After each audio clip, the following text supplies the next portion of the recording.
And from a curricular and instructional perspective, I mean, one of the more popular questions we're getting is, how do we address different learning styles, right? And there's no silver bullet. It's a combination of good digital curriculum and good instructional practice. So from a curricular perspective, we mentioned all of the interactive and engaging tools that we build into our courses. So there's a lot of manipulatives. Kids are dragging and dropping, and they're actually engaging with activities. There's video for our non-native speaking students that might be involved in credit recovery courses. We have screen readers throughout the course. We pre-teach vocabulary in both English and in Spanish. So there's a number of different strategies that we employ in order to address different learning styles. And then on the instructional side, we have a staff of not just teachers, but also instructional supervisors and instructional leadership that are building data systems and are tracking student performance so that, to Kathy's point earlier, we can be proactive and engage students before they really hit that troubled spot where they might get demotivated. So it's a nice blend of things that we can do curricularly and instructionally to be able to support alternative learning styles. Exactly, and it feeds nicely to the next slide when you talk about keeping kids engaged. If they're off-level readers and they're non-English speaking students, they're English language learners, those students can come in and get the kind of supports they need to be successful and keep up with their peer group in terms of content acquisition. School districts across this country are facing those challenges as well as funding and graduation achievement rates. So online learning particularly targets each of those in a slightly different way, but supports all of those problems that are putting tremendous pressure on our traditional schools.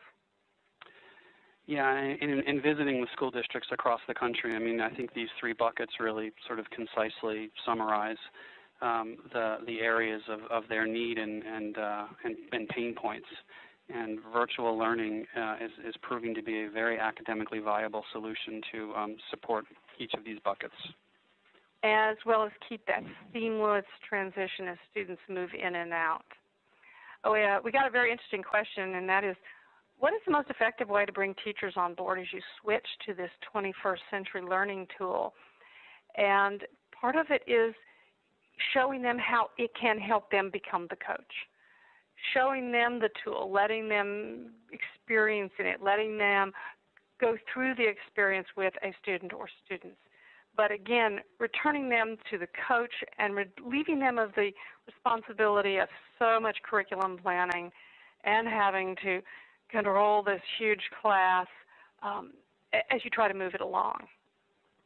We got a great question from someone asking that they recognize that online is the trend and has value, but they worry that we're creating people without empathy or good people skills. And so, Kathy, it's probably worth us taking a minute to talk about some of the things that we do to address socialization and community building. I actually observed a teacher doing an art history lesson. He convened his class. They all came together online in this tool called Illuminate, which is like a giant whiteboard. He could show a PowerPoint. The class all logged on. Now, they were not talking to each other verbally, but they were communicating in a written format.